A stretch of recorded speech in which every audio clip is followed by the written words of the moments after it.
Welcome to Healing Generations, a podcast creating a dialogue uplifting the importance of healing, strengthening, and supporting our communities, and that addresses the disparities and inequities in communities of color.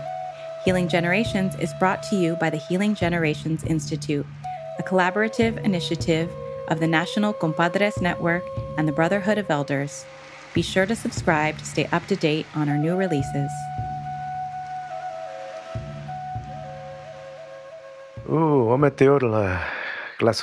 Thank you all for being here with us. My name is Jerry Tello with the Healing Generations Institute, and we feel very blessed that you have chosen to join us and listen in to us with us today.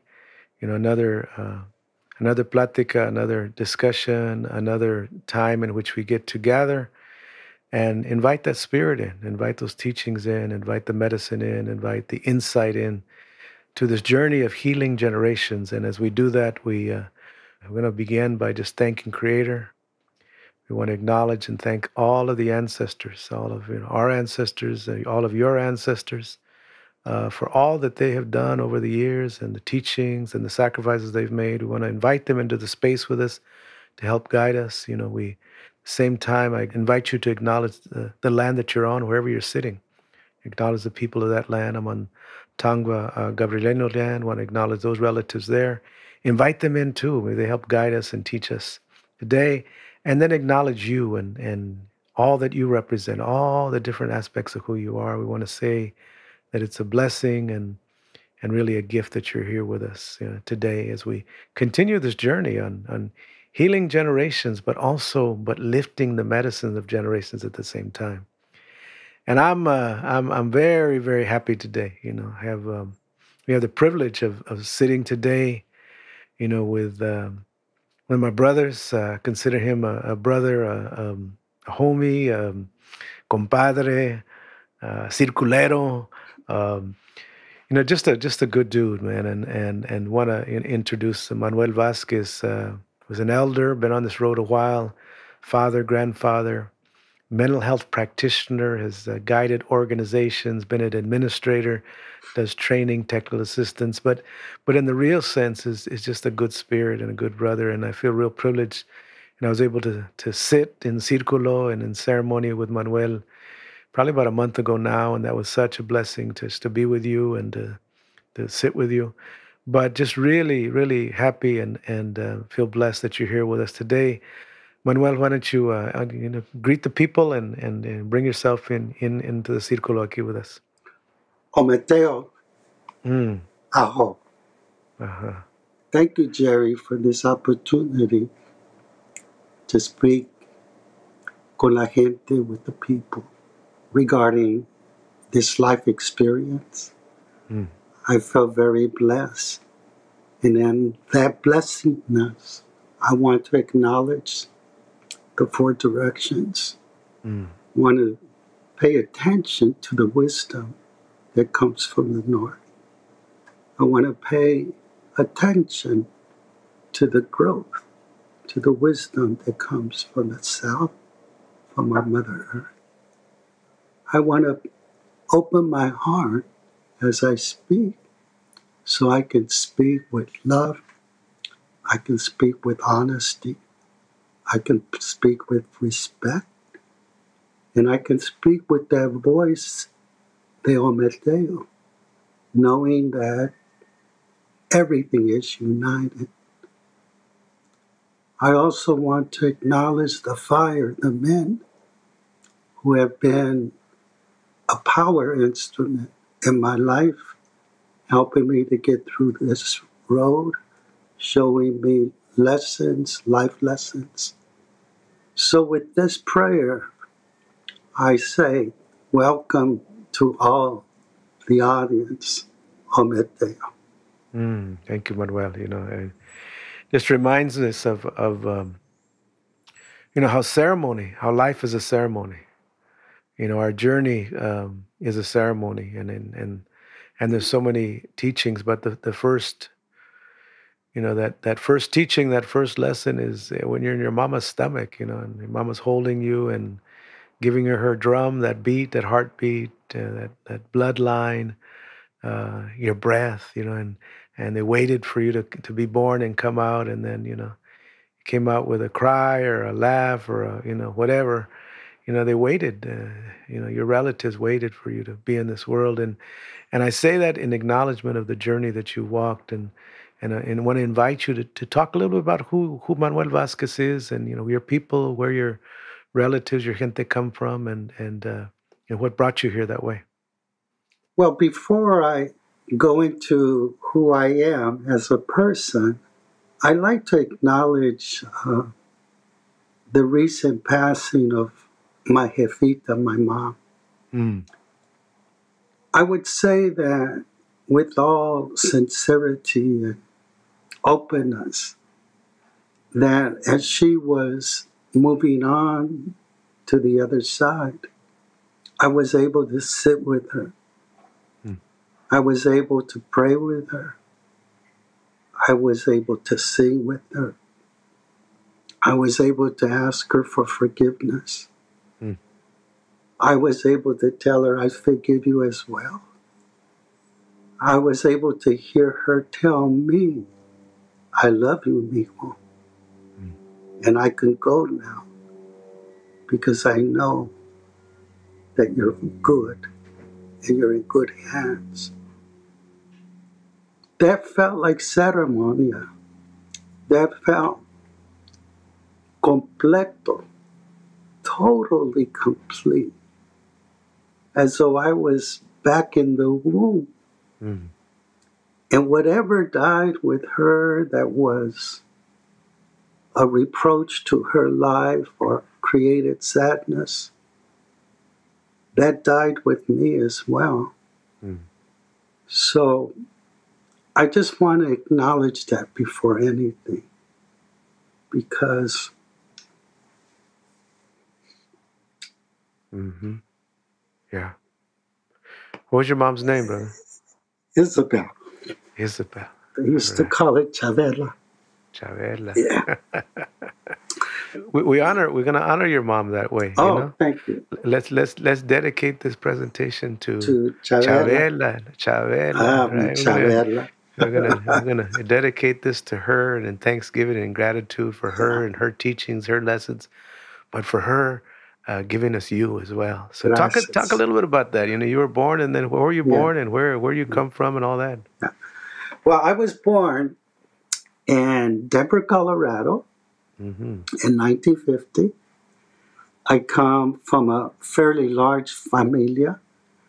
My mother, she was born in Texas as our family migrated from Mexico, from Guanajuato and Sonora. Mm. So they were working in different farms throughout the Midwest, and they landed up in Denver. So that's where my mother grew up. She was the second sibling among 11 children. She met my father when she was very young. So the relationship did not particularly last. So at that particular time in 1955, she decided that she would leave Colorado and go to Califas. She would go to San Francisco. And from there, she began working in a bakery. She was Mm. a packer.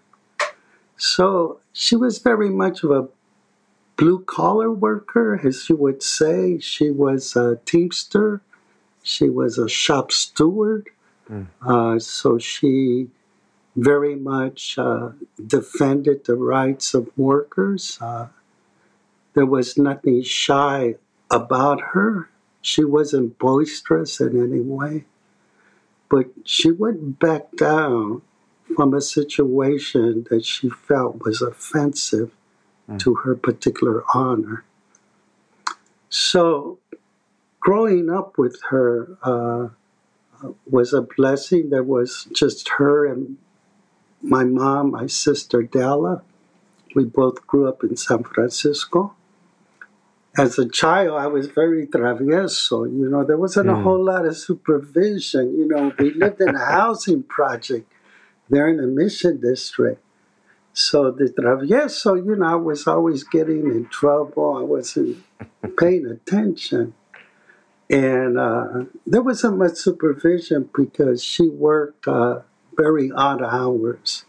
She would work from Tuesday to Friday, and then she would be off, and then she'd go back to work Sunday to Tuesday, and then she would be working from hours from 2 to 10. So there wasn't a lot of home supervision. So there was a lot of time for me to be very travieso. So in my travesuras, I would get in trouble. There was a lot of plebe, a lot of things going on in the projects to pay attention to other than maybe doing what was the right things. At that particular time, the environment was pretty much encompassed a lot of gang activity, and it was a lot of alcohol consumption openly and a lot of drug traffic throughout the project. So that became a big influence in my life. So with that, I grew up mostly on the street. Started getting locked up real early in my life, Throughout my adolescence, I spent a lot of time in the CYA system. But I remember one day I had seen my mother as I was having a visit with my parole officer. And he was going to violate me on a violation. I had some tracks on my arms. And it was the first time I saw my mother cry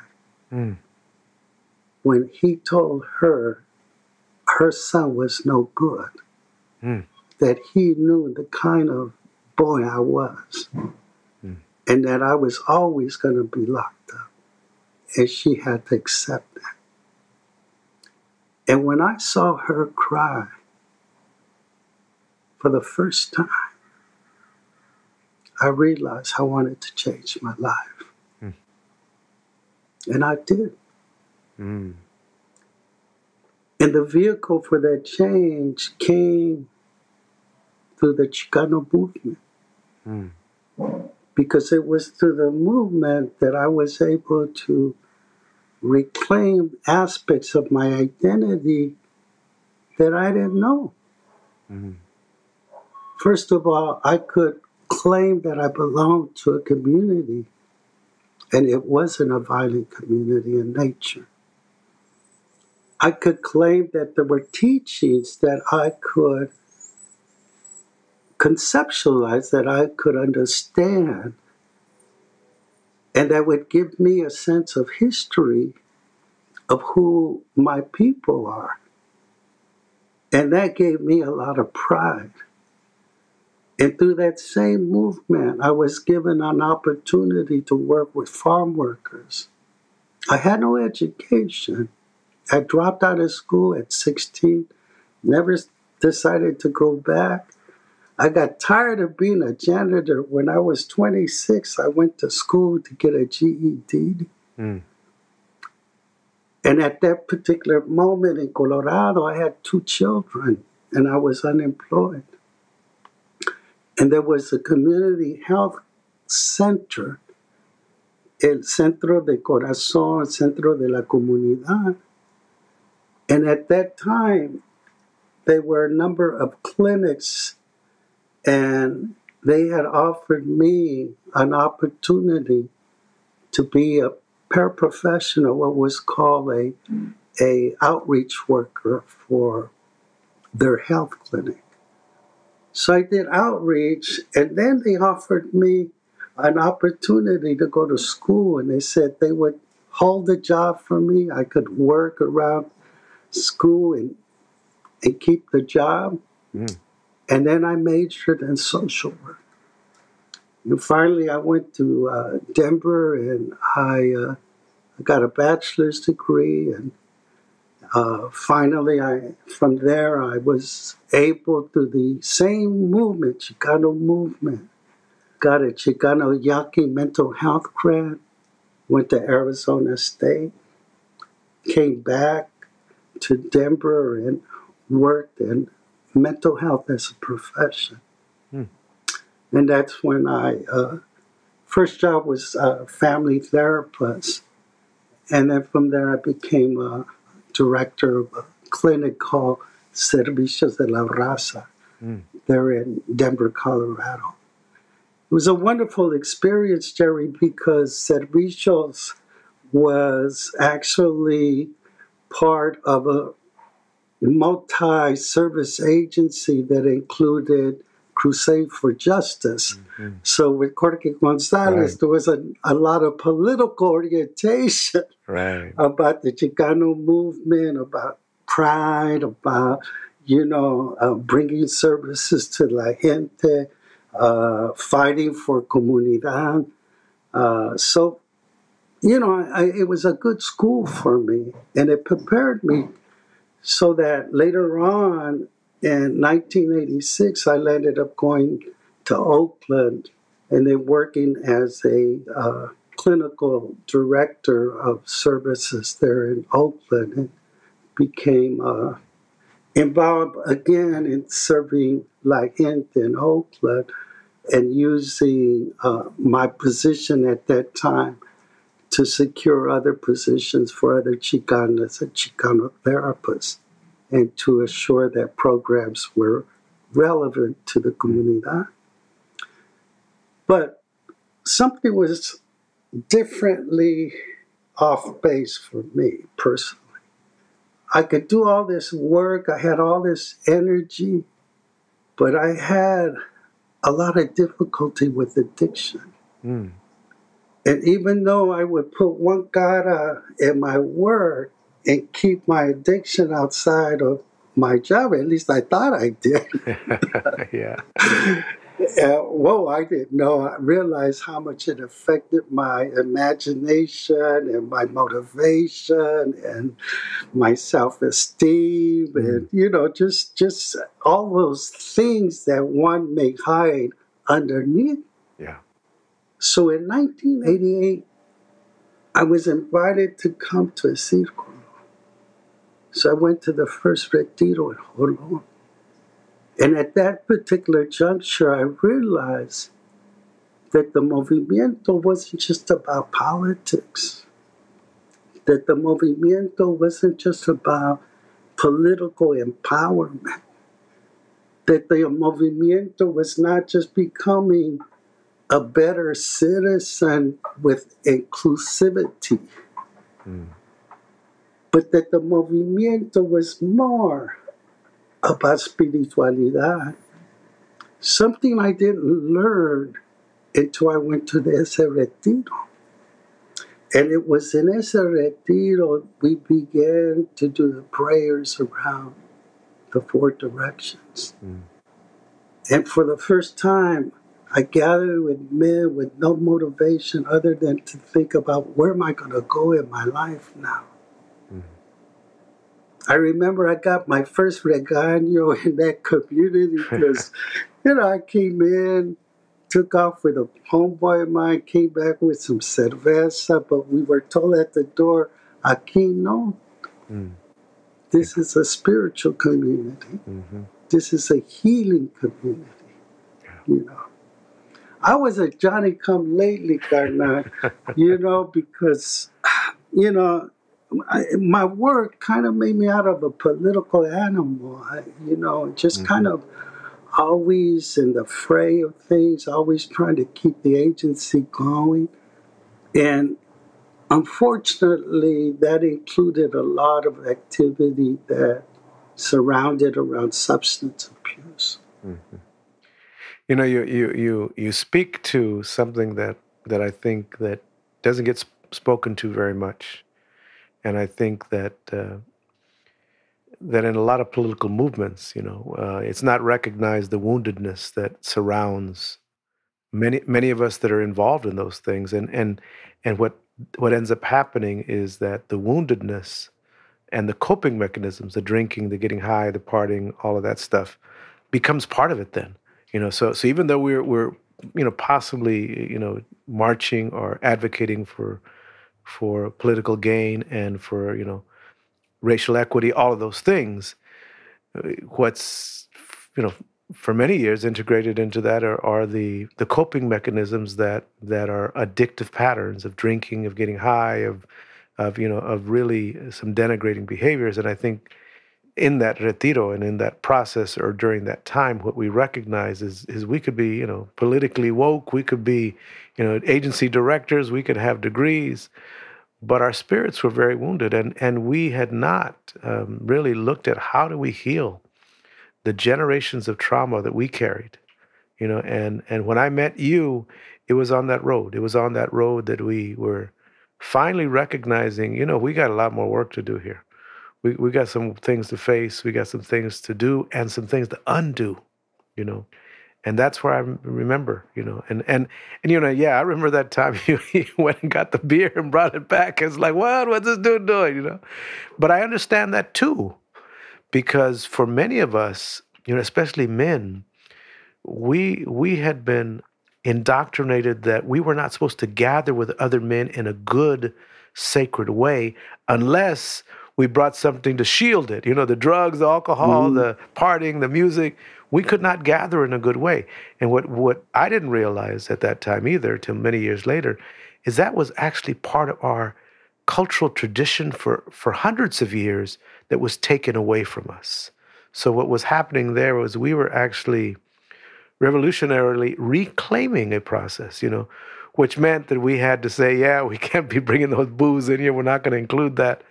But that was part of the decolonizing that we started, and I know, during those years, I want to acknowledge you for the deep work that you must have had to do, even to get to where you're at. I mean, to come from the upbringing that you had. You said, you were in and out of systems and really didn't have a father around and a mother that was working the whole time. So basically raising yourself.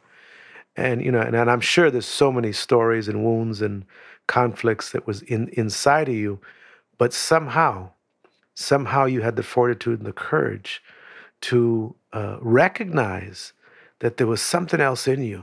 And the cultura, the culture, reignited that in you, say that, maybe I could be something more. Maybe I can be something better. Maybe I can truly give back to my community.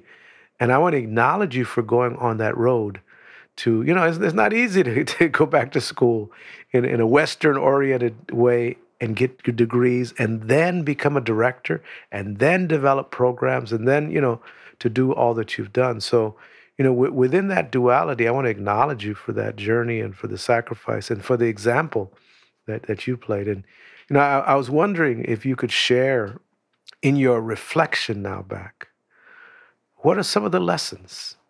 What are some of the teachings that you learned on that journey, that 40, 50-year journey of getting you to be director and getting you now to be, and then coming to Círculo?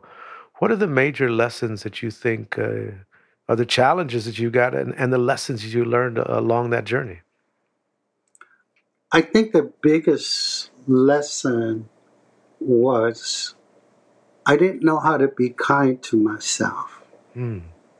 And perhaps a lot of what I was trying to accomplish was much more external in my drive. Because I had thought if you noticed me, then I would feel good about me. But I was just hiding from myself through my profession. My conviction as a professional was to do the best I can and the best I could.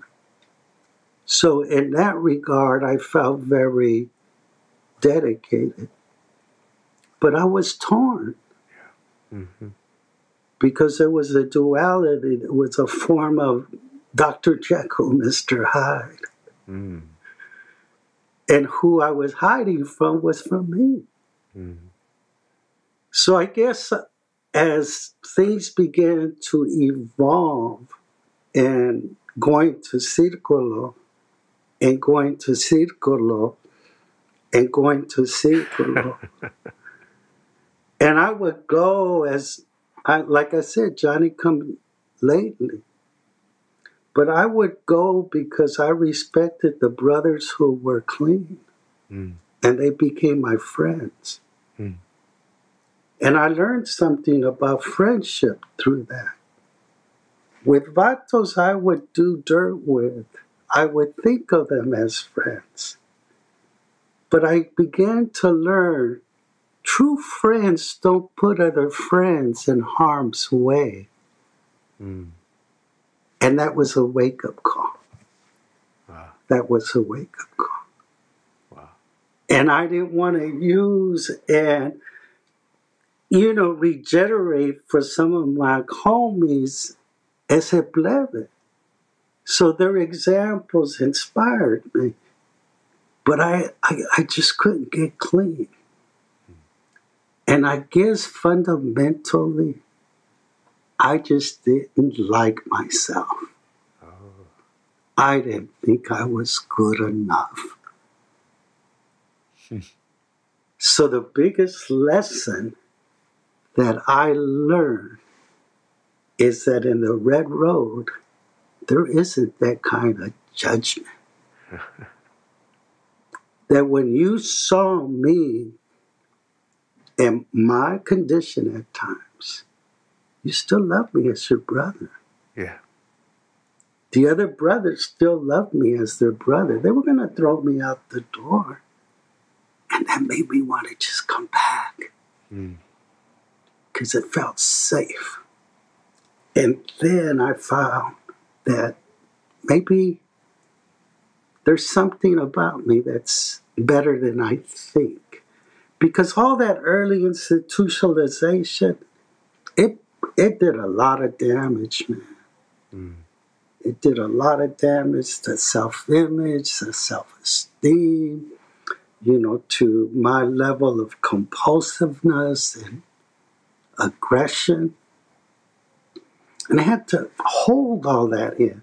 Right, like a teapot ready to explode. Mm. Yeah. So I finally got sick, right? I ended up getting Hep C, landing up not being able to keep up like I was keeping up. But that was a calling card. Because sometimes we get so stubborn in life, it takes a little calling card to wake us up. And that was a calling card. But it was a gracious calling card because I'm here today. I didn't die. And today I could just say the lesson is learning to be kind to yourself. Wow. And through that kindness, you find yourself kind to others. So I don't worry about who's in the mirror anymore. I just worried about what's inside. Oh. And I guess I find now that I practice, the four directions. I pretty much have integrated the knowledge that I've been accumulating about the Red Road and different teachers, different readings, different dialogues with different brothers. I'm incorporating those teachings about the laws of nature into my own personal lifespan and trying to just walk with balance and harmony. Mm-hmm. And I'm finding it's possible because I like myself today. That's really beautiful. But you mentioned some really powerful lessons, and one of the things, I because I know there are a lot of people, that listen, that have walked a similar path, Mm-hmm. and we, I appreciate you mentioning the damage that the system does, Oh, you know, terrible damage. to many of our relatives that lock them up, and not just lock them up physically, but lock up their spirit and damage their spirit, and then the physiological impact of that. As you say, I got Hmm. sick, right? That we don't recognize that though that physiological ramification comes from all that mistreatment, the misuse, the racism, the oppression, all of those things. And we attempt to cope by sometimes using drugs or violence or all of that. But then the wake up call of now your body's saying, you know what, you're not right. And so I appreciate you lifting that up, because a lot of people don't understand what recovery really is about. Recovering of your sacred self, and the journey is not an easy one. No, it's not easy in that we sow what we reap. Mm. And consequentially, I could say I'm sorry, and I could say forgive me, and I could say I didn't know any better, Yeah. or I could say I just didn't care. Mm. But whatever I sowed in that life course, I reap.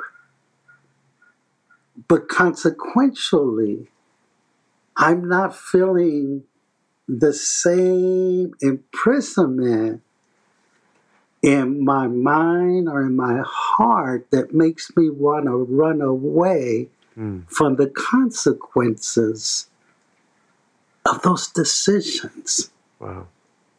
because I'm reaping with the grace of the Great Spirit. Mm. So I'm not alone, Yeah.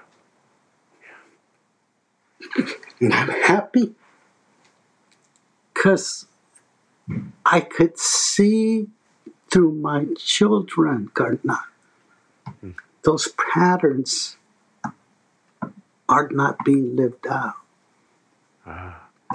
or through my grandkids.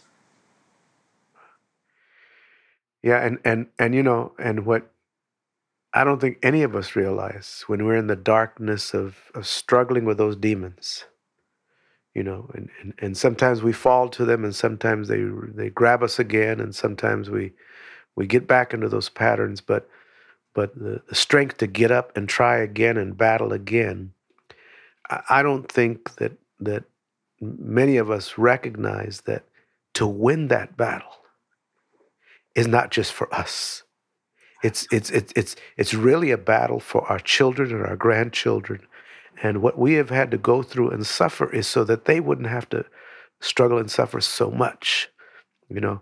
And you see that manifested now, you know. But the other part that makes me happy to hear you say is that your ability to now receive the love and receive the kindness of all those people that have loved you all along, because we have loved you all along, you know. And the thing is that what you didn't realize is that even in your madness, your true spirit, your true kindness, your true lovingness was blessing us. Hmm. Hmm. I'm sure in your darkness, all you saw is the darkness, and all you Hmm. saw is I'm not acting right, I'm not acting whole. But what we saw is that, yeah, we saw that locura. We saw that, yeah, Manuel is still struggling. But in spite of that, we still like to hang with you. We still like to be with you. We still like to love you because your true spirit still emanated. And I think a lot of people that are struggling don't realize that, you know. But it brings me so much joy that, that full circle was able to come where now you can love yourself, and Oh, you yeah. can be kind to yourself, and you can acknowledge, Hmm. the creators and the ancestors and the medicine of the culture and the traditions that, all of us have strived to lift up and to live every day. Oh, yeah. It's definitely, it's it's all about love. Yeah. Mm. So tell me about your work, brother, because you've done, I mean, and when I say work, you can talk about any part of that, because I know that part of the work is systemic work, and you work with organizations and you do training. But I know a lot of your work is really just about spirit work, and and being with people, and supporting people that way. And I know a lot of your work recently was with your mom. That was part of Mhm. that work. So tell us a little about your work.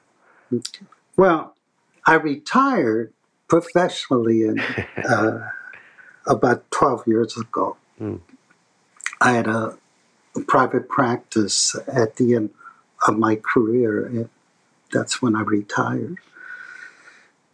The work I had to do was working on me mm, after working in that field so long.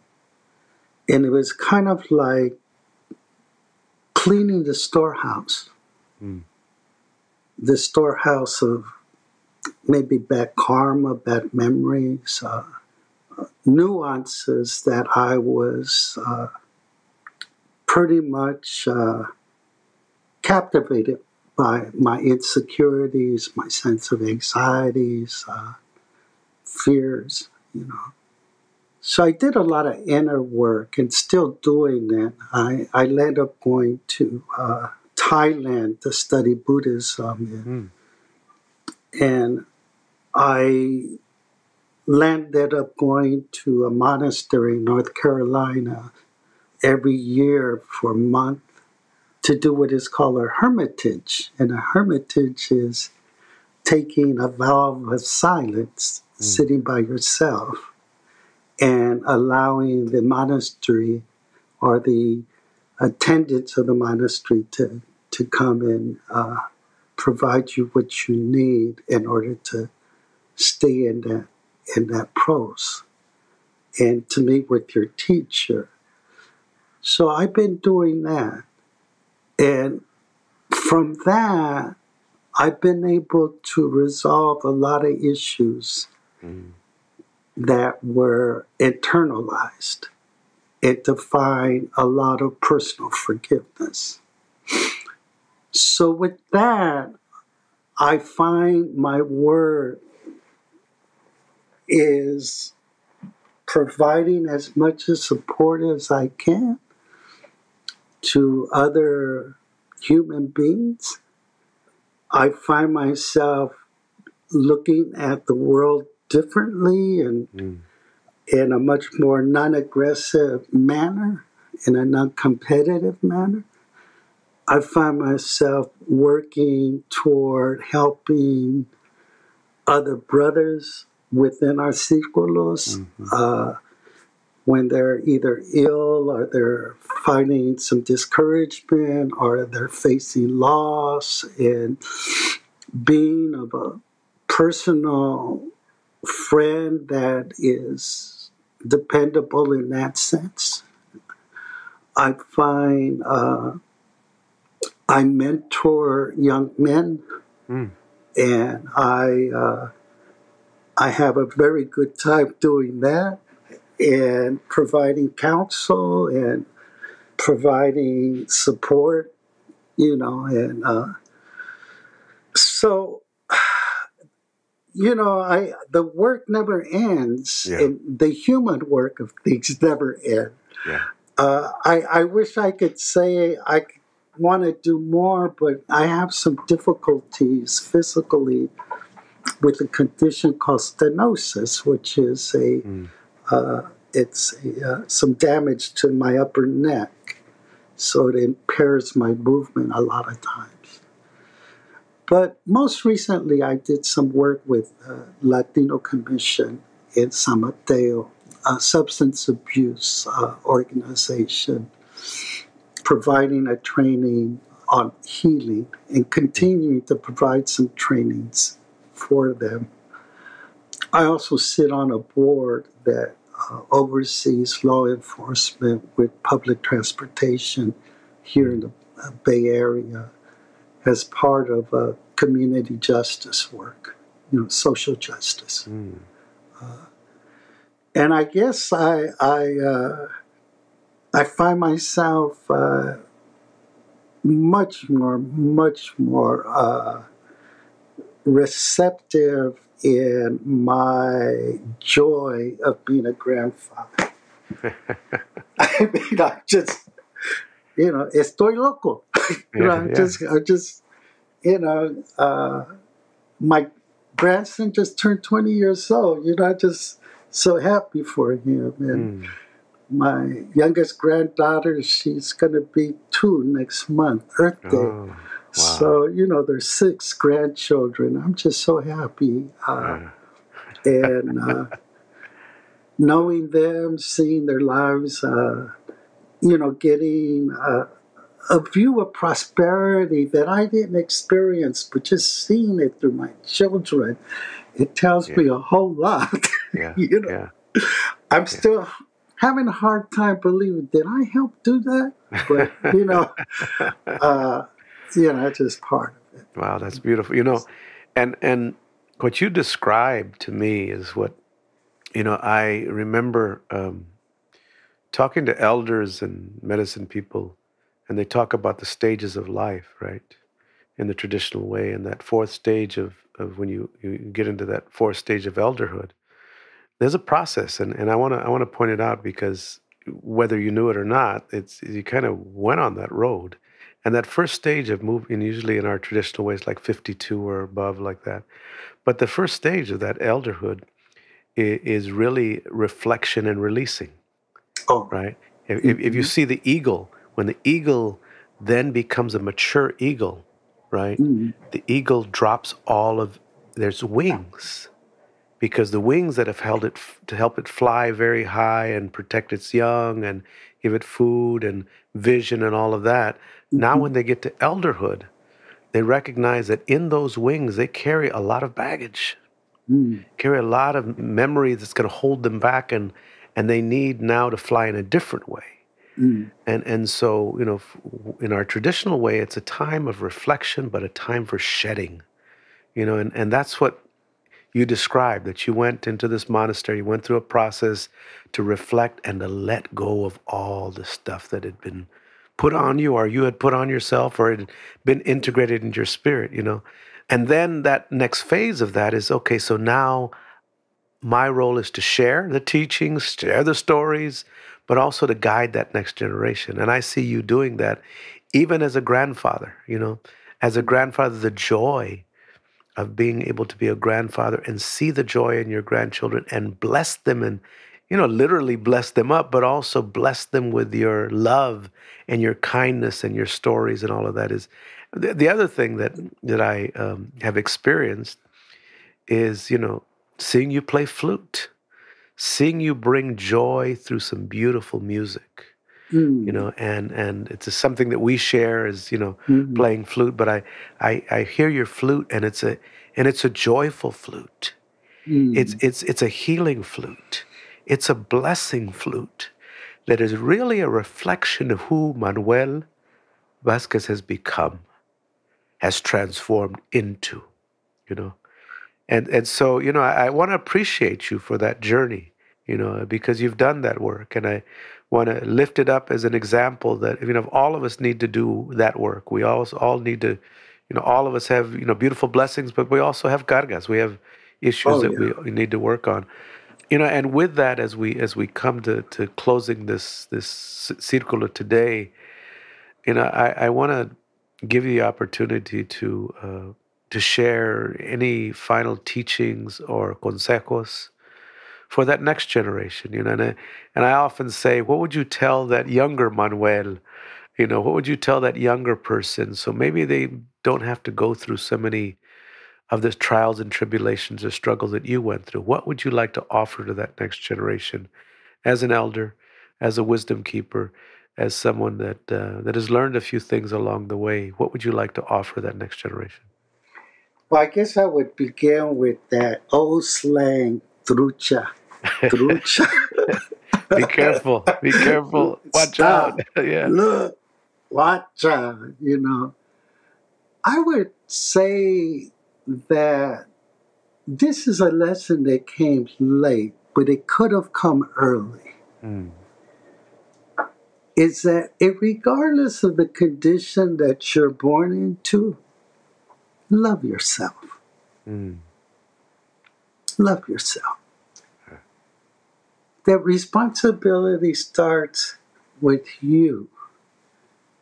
And as a child, if you can love yourself, and in that love, you remember your mama and your daddy and your abuelos and your abuelas and your brothers y tus hermanas y tus primos y tus primas, and that you would see the whole world related to you in that form. So that if you love yourself, that you would love everybody else. And you would be a gift to this life. Wow. I also would say, live. Live. Enjoy yourself.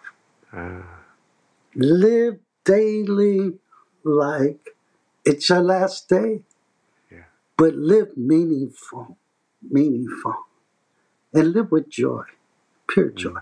Let that. Wow. Yeah. Well, love and joy, it's love and joy. Love and joy right there, bro. Love and happiness. It's if we can do that, if we can embrace that, we can be an example of that. If we can bring that to other people, then I think we will have, really have helped this world heal, help bring that interconnection to a better place. And I think that's what's needed in this world today, And, and as we close, I want to thank you, Manuel, for taking the time. Thank you for your life. Thank you for your friendship, man, for your brotherhood, for being real. I mean, I want to say something that you're real. You're a real dude, man. You don't play it. You don't play it crooked. You play it real. You've always been real that way. And even in, your, even when you slipped, you've been real about that. You haven't trying to make excuses that way. And you've brought that realness to our podcast today, to this conversation, this plática, to this intercambio today. I want to appreciate you for that and love you, brother. Love you very much. And now, as we close today, I want to really lift up these teachings that my brother has shared with us about love yourself, and that he reminds us that regardless of our condition, of what condition we were born into or that we're into, that we deserve love and that we are still sacred and that sacredness still lives within us, even though there may be some shadow and some darkness and some woundedness around, we still have that sacredness and blessing sense in us. That on this road that we walk, that he referred to as the red road, but really a road connected to a creator, to a great spirit, connected to whatever your traditions are. Find those traditions and those ways that are sacred and do the work to live them.